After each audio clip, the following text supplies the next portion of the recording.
Imagine walking past a stranger, and within seconds, they already know you're the easiest person in the room to manipulate. Not because of how you look, but because of what your body, your eyes, and your behavior quietly reveal about your pain.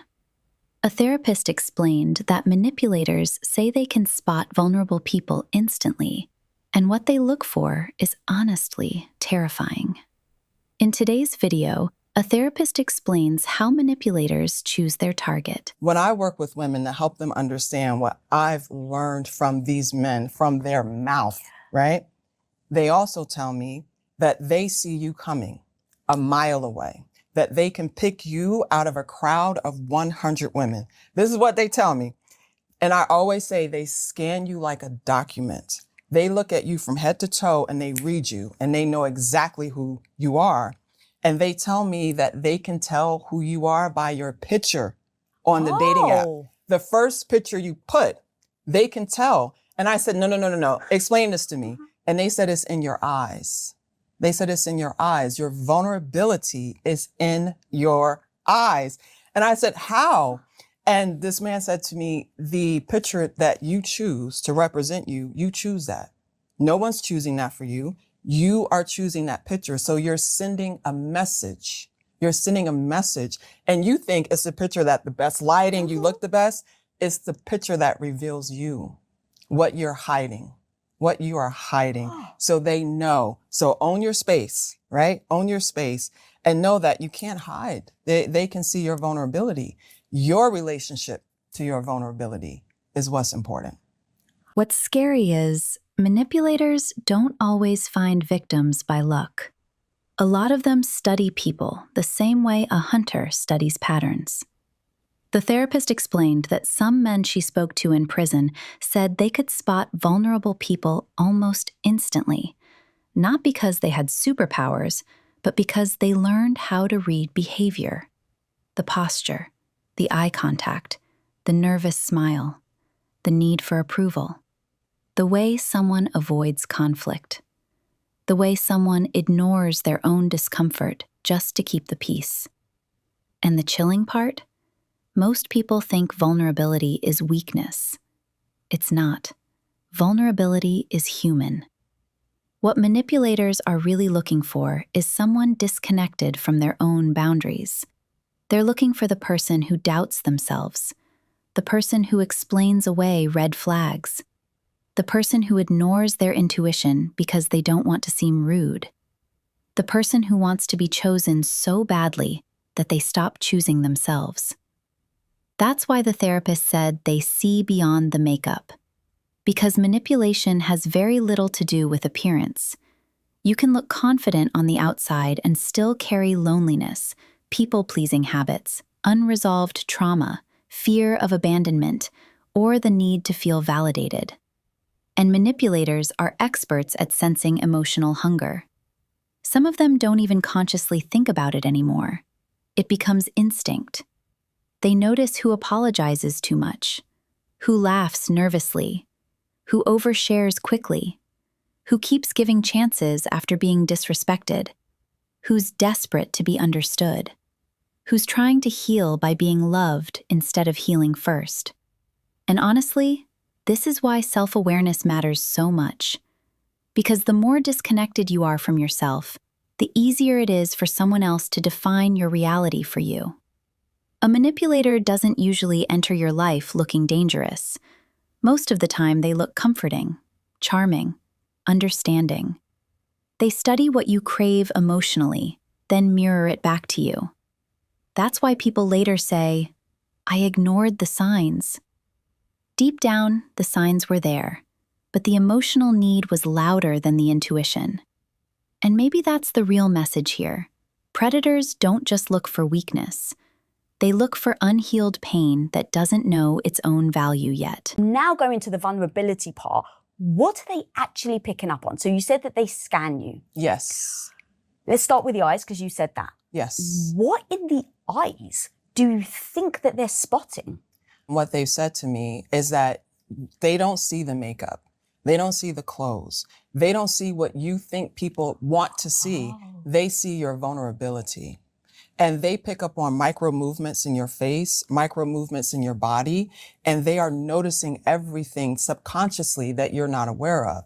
Remember, they're in a manipulative state. They're in a predatory state. So they're looking for what they can take advantage of. So they see your insecurity. The issue is, do you see it? Because if you see it, you're good. But if you try to deny it, they got you. So how do you know then that you're leaking that vulnerability that they're spotting? The reality of it is that we're all leaking it, no matter what. The difference is, do you accept it, right? If you know your vulnerability, if you know what makes you uncomfortable, do you own it and say, it's fine. This is just what it is. This is me. I don't have a problem with it. You can't make me feel bad about me.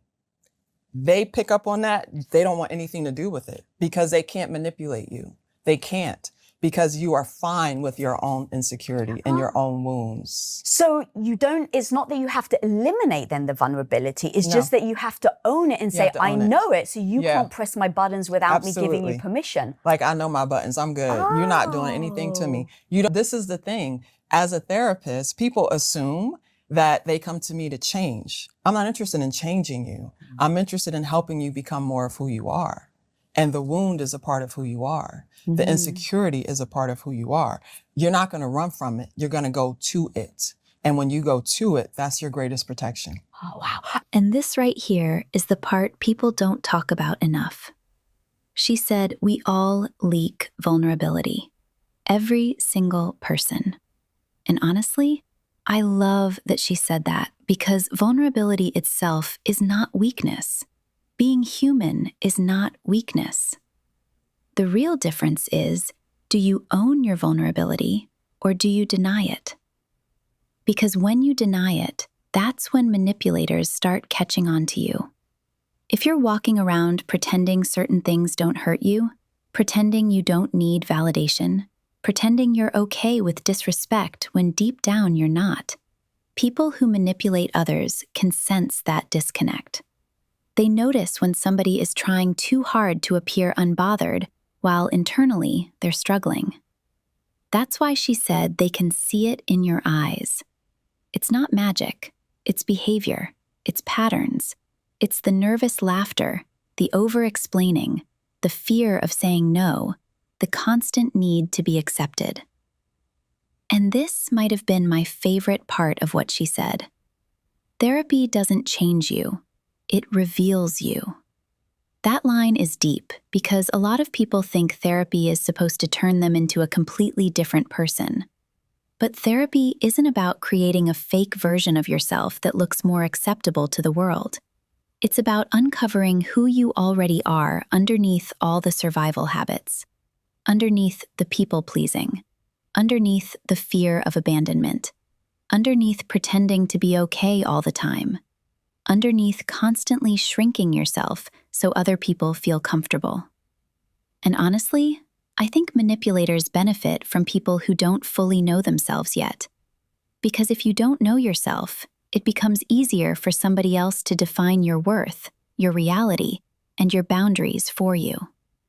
But when you truly know yourself, your wounds, your flaws, your triggers, your patterns, you become harder to manipulate because there's less shame for someone to use against you. And that's why I think self-awareness scares manipulators more than confidence does. Somebody who knows themselves is harder to control than somebody who's just pretending to be strong. Okay, so now let's say that they've spotted that potentially this woman does have some vulnerability. Sure. Have they explained to you what kind of buttons they press to then see if that vulnerability then will lead to them being able to control you? They push a very gentle boundary. And for me, in my lived experience, what has happened, because I've been exposed to these type of people in my work and in my personal life, but in my personal life, I'm not a morning person.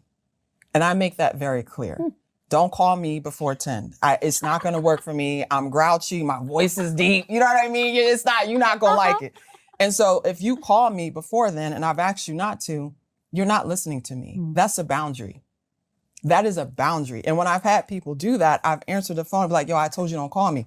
Oh, I just had this to say. But when I answered the phone, I let them cross my boundary. Right. That's what I was going to say. Is it better to answer the phone and say, stop calling me, or to just ignore the phone? Just ignore it. I set the boundary, but you're crossing my boundary. And so you have to see that as someone hearing you and saying no. No. If they said no, I'm going to call you when I want to. Now we got a problem. But if you allow that to slip, they got you. And so it's those little things that we maybe don't notice, or it's not a big deal. It's always a big deal. When you first meet someone, everything about your interaction with them is a big deal. Everything. What are the little things like that in that first interaction? Do we not realize that we may be getting tested by someone that's nefarious? You're always getting tested. Always. And even if there's no nefarious intent, you have to figure out what is the intent. Or what do you want? Do you want proximity? Do you want friendship? Do you want someone to just go out and have fun with? Like, what is it that you want? And so to discern that, a lot of it is observing that person. And what often women do is it's almost like we're trying to present our best self. They know that. They can see right through it. Stop. Just be you. Be awkward, be weird, be a little clumsy. You know what I'm saying? Like, girl, just be you. That's where your superpower is. Why are we taught that we got to be something else? It blows my mind. Be yourself. That's going to save you. So they're actually looking for a woman that's trying to put on a facade. Exactly. Oh. Exactly. And the thing of it is, and I learned this the hard way, right? The only thing that protected me was me knowing myself and knowing my worth. That's the only thing. It didn't come from the car, the degrees, the house, none of that. It came from me.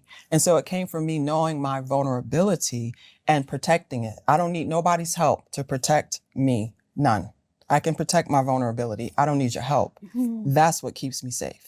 I assume a lot of people just don't know their vulnerability. Yeah. They have an emotional response to something, Yeah. and they don't actually articulate, or they may haven't done the deep work. And so when I think about either a narcissist or a psychopath trying to take advantage of you, a lot of women aren't even aware. So how do we rectify addressing your vulnerability, owning the vulnerability, saying it out loud, so that if you happen to be a target of a narcissist or psychopath, you're actually going to push them away by owning that vulnerability?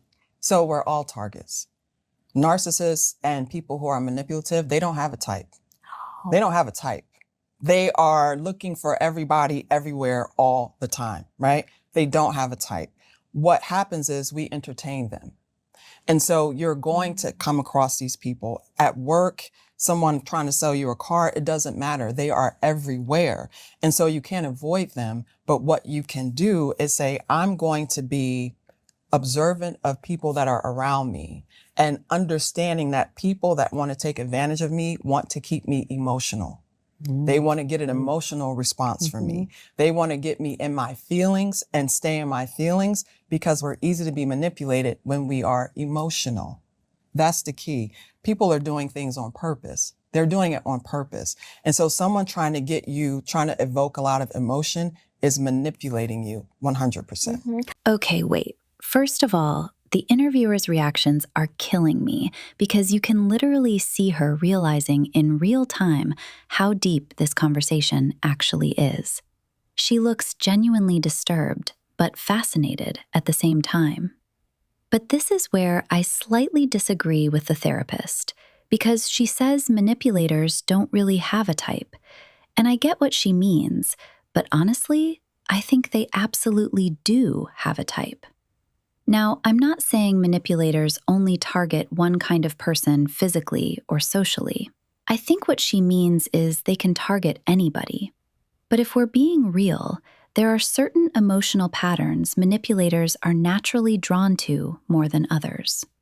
They tend to gravitate toward people who overextend themselves, people who struggle with boundaries, people who want to be understood so badly that they tolerate disrespect longer than they should.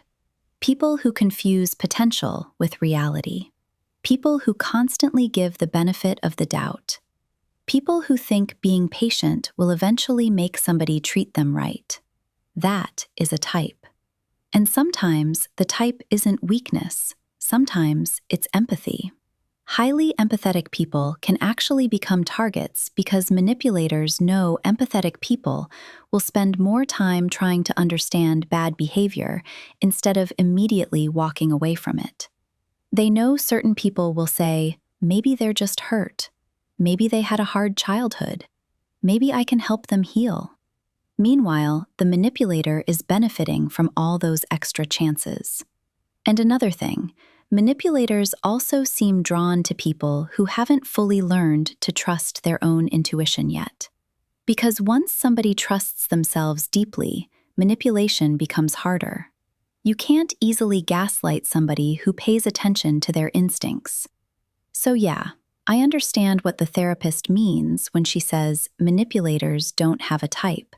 But I think emotionally, they absolutely look for certain traits and patterns in people. Okay, so keeping you in your emotions seems like a very strong tactic, if you will. Absolutely. Let's talk about maybe then psychopaths. What are some other tactics they may try to do to get you in the first place? They want to mirror you. A lot of people talk about when someone mirrors you and not really understanding that this is an FBI level tactic. This is a tactic that is trained. People are trained to do this. They are trained. You and I are mirroring each other right now. Yeah, we are. And it's because we're in tune, we're alignment, we're having a good conversation. Our body postures are connected, right? And they will come and immediately sit down and do this because they are trying to artificially introduce this. I'm right here with you. There's a connection. And it's all to create this artificial intimacy, artificial. But what they're creating is intensity, not intimacy, right? They're creating intensity. You like this, I like this. We're mirrored, we're aligned. Tell me more, tell me more. We're just like everything to create this artificial instant connection, which is intimacy, which is intoxication. It's like you're drunk. And this part right here is probably one of the scariest things manipulators do: the mirroring. Because a lot of people think connection automatically means compatibility. They think, wow, this person understands me so deeply. We like the same things. We think the same way. We connect so fast. But sometimes what you're experiencing isn't connection. It's reflection.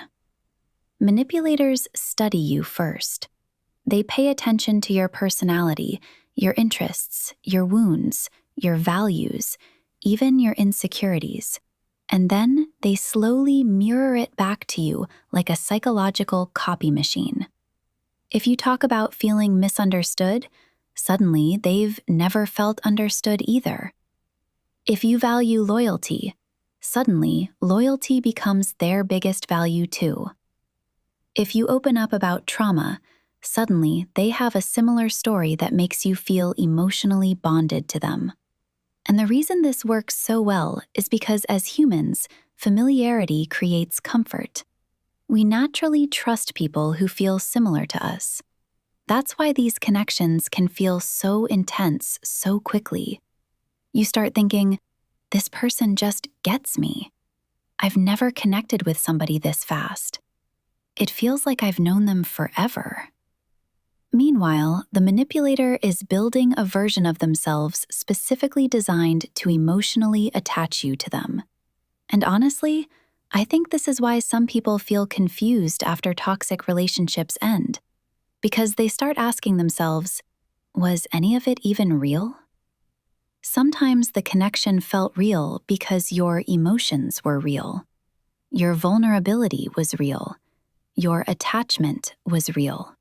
But the image they presented to you was carefully constructed around what you needed emotionally.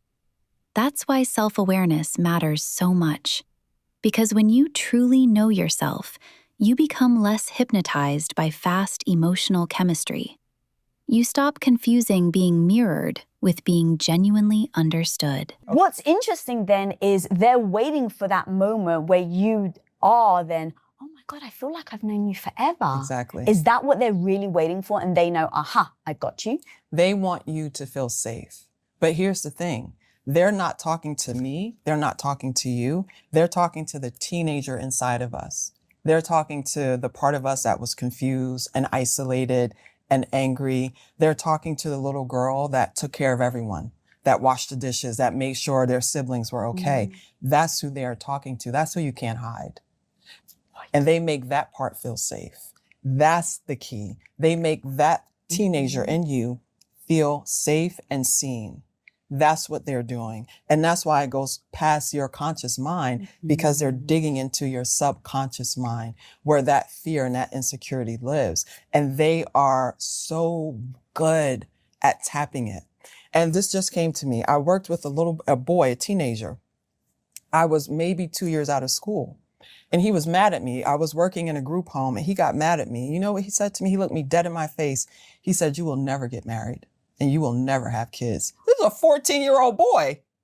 I don't know how he picked up that was an insecurity. I was like 20, I'm like 25 or 26. That was what I wanted, but he knew it.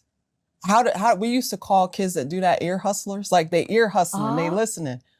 Girl, he looked me in my face and said that. And I crumbled. Like, how did this kid know that was my vulnerability? Something I was giving off. How at that age? How? That's scary. It's very scary. When you can say, look, even a 14-year-old, if their brain is wired in a certain way, they can figure out how to press. What kind of chance do we stand with, a man that's in his 40s? None. And they were predators. They were offenders. And when I tell you they knew everything, how did he pick up on that? Yeah. He must have heard me having a conversation as something I must have said in passing, not realizing it, that I was giving off this fear, because I did have that fear, but I hadn't articulated it. Wow. The stuff that we're leaking that we don't even realize. We don't even realize it. So when you were working in the prisons with specific, dangerous predators, and you were scared, and you got that piece of advice of like, no, don't go backwards, stand your ground. For anyone listening, how do you stand your ground when you don't feel confident enough to do it in order for them to actually listen and obey? I wasn't confident either. Right, I was terrified, girl. These are big men in there, and I know what they're in there for. So I am terrified. And what I said was, I have to do what this person told me to do. I'm going to follow directions because they know more than me. And so I'm going to plant my feet and I'm not moving. And I don't care. I'm not moving. And little me, and I wouldn't move. That was it. You stay right there. I can hear you. And you, Miss Aisha, they stood right there. And I never had a problem. And the more I did it, the more I learned how to do it. Right. And so the more I said, no, stay there. The more practice I got, then that's the more I became more comfortable. But I had to practice. I had to stay, no. And I had to get the attitude. I was saying to myself, come on, Ish, get the attitude. I used to have to pump myself up because I'm like a nice person. You know what I mean? I'm a nice person, but I work in the jail. So when I walk in, I had to be like, with the mean mug, no, good morning. And I had to have the attitude, but then afterwards, I'm like a peach. You know what I mean? Yeah. How did you get them to respect you enough to call you Miss Aisha? Because and maybe I'm just projecting on what's too many movers, but you kind of think of these people as being just assholes and calling you bitch. And no, absolutely. You will respect me because I respect you. I treated them with respect. Oh, interesting. You will absolutely respect me. I am fair. I will get your needs met, but you will respect me in the process. I never had a problem. Girl, I was in a riot, and literally in a riot in the jail, and one of the inmates was like, I got you, Miss Aisha. Ain't nothing gonna happen to you. Nothing. And I was like, okay. All men unit. And they start fighting. And it was just me and the CO. And the inmate, we got Miss Aisha. She don't have to worry. Wow. And it's because I treat them with respect. See, when we deal with respect, and I don't care if your voice is shaking, when you say, I'm uncomfortable, don't come closer to me. And if a person does that, now we got a problem, because even if my voice was shaking and I wasn't confident, I demonstrated that I'm uncomfortable and you ignored that. Now we have a problem. And so is it that even though your voice is shaking, you still put in somewhat consequences and non-negotiables in place? Yeah. And that's what they respected? Yeah. Yeah. And I also treated them well. If I did something, I followed up, I kept my word. I was consistent. And when I work with women and you say one thing and then you do another, no one respects you because you're not consistent. If you say, I'm not going to call, and then you send a long text message this long, then you're not consistent. You have to consistently say, this is what I mean, and I'm standing on business. Don't come close to me because I asked you not to. You have to be consistent. It doesn't matter if you have a small little voice or if you got bass. You've been listening to hip hop your whole life. Back up. You know what I'm saying? Like it could be either way. You have to stand on it. Yeah. And this is why boundaries matter so much with manipulators. Because the moment you start standing your ground, they finally meet resistance. Manipulators rely on people second-guessing themselves, feeling guilty, over-explaining, or constantly bending their boundaries to keep the peace. So when you calmly say no, when you stop tolerating disrespect, when you stop needing their approval, the dynamic changes. And the interesting part is, boundaries don't just reveal your self-respect, they reveal other people's intentions too. Because healthy people may not always like your boundaries, but they'll respect them. Manipulators, on the other hand, often see boundaries as obstacles because they limit control. Okay, you yourself have said that you're a former survivor, or you are a survivor, I should Survivor, say. You're yes. a survivor. Do you mind talking about that? I love talking about it. So were you able to assert your authority with him? And if so, what would happen? I could not. He was very much a bull in a china shop, but he was so nice and he would smile while he was doing it. So you could never say no to him because he would just give you 50 reasons why you needed to say yes. And so he was so confident when he would speak. And a lot of people talk about psychopaths and narcissists saying things to you with so much confidence that you start to question your own. You're like, wait a minute, that happened. You're like, it absolutely didn't happen like that. And for someone to be smiling while they're saying it, it was just so difficult. And so I always did whatever he wanted. Oh, he's fine, whatever he wants. And I didn't realize it, that I had no boundaries and he ran everything and he was efficient. He took care of everything. He paid all the bills and he mowed the lawn. He did everything. So I was like, let him do everything. And just slowly losing my identity, losing what I wanted and prioritizing him. That's exactly what happens in most of these relationships. And you've spoken about that you didn't even realize. No. And you were on TV. So if you don't mind explaining that story, because any woman listening, I think they'll find almost comfort in knowing that they're not alone. Okay, so here's the tea. So in Las Vegas, I'm one of few therapists. There's not a lot of therapists there. And I happen to be me, Aquarius, Jersey girl. You know what I'm saying? I love how those two things make, now everyone gets it. Now everyone gets it. And this is how I show up. This is how I show up in my office. I'm comfortable. And I got a call from a producer like, hey, we want you on the show. I'm like, are you sure? Because I'm going to be me. You sure? She was like, yes, girl, come on. So I came on the show. And whenever I would go, before I'm doing my makeup, he would take my makeup and throw it against the wall. And I'm trying to rush to get on set to be there so that I'm ready. I go, they say lights on, and I'm just smiling. And the day before, like the day after the biggest explosion with him, I had to be on TV. And the producer is someone that I'm absolutely amazingly friends with, but I didn't feel comfortable calling her at the last minute and saying, he almost killed me last night. And so I'm like, I crashed out in the car. I cried all the way there. I pulled it together, fixed my makeup, got on the show. I've never watched that episode because I was just a different person. I was completely dissociated. And I went there and I smiled and then I left and I drove and I just cried. And I called my friends like, I gotta leave. Help me to leave. And she was like, I got you. You're gonna get out. That literally was 2 days after that, I left. Wow. Can you believe it? I'm a fully licensed therapist, fully licensed, seeing clients, going home, having a man throw my makeup, throw my clothes around. I was terrified, but we were on Facebook, smiling, my wet girl, you couldn't tell me anything. This is my man, okay? And this was a facade. It was a facade, but I wanted that fantasy. Like I wanted that. I wanted to be a married woman with the ring and the Range Rover. I wanted all of that. And I didn't know how to let that go. I didn't know how to grieve that and how to be honest about what was really happening. And the TV host, when I told her, she was like, Aisha, you should have said, girl, you could stay with me. And I was like, I couldn't admit it. I just could not admit this was happening to me. And I'm on TV and I'm working and I'm a therapist. And then how are you a therapist and you're being abused in real time? And no, you're not saying anything to anyone and no one could tell. Like I was just smiling. My makeup is perfect.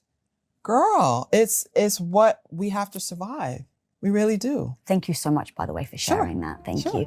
And I think it's important that the therapist admitted she survived a manipulator herself, because people love to act like manipulation only happens to weak or unintelligent people, when that's just not true. You can be educated, successful, emotionally intelligent, self-aware, and still get manipulated. Because manipulation isn't always about intelligence. A lot of the time, it's about emotion. It's about timing. It's about somebody figuring out your emotional needs, your blind spots, your loneliness, your desire to be loved, understood, chosen, or validated.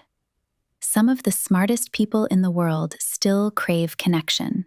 They still want reassurance. They still want to believe the best in people.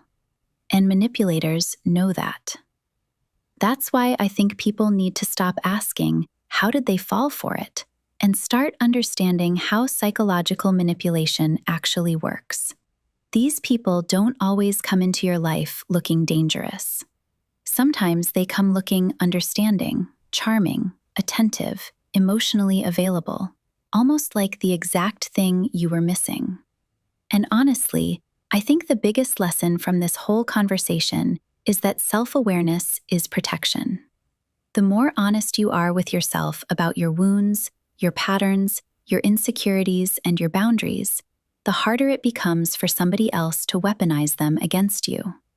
Because manipulation grows best in denial, but self-awareness exposes it. But yeah, let me know what you guys think in the comments, because this conversation was honestly deep. Do you agree with the therapist when she says manipulators can instantly spot vulnerability? Or do you think people give manipulators too much credit?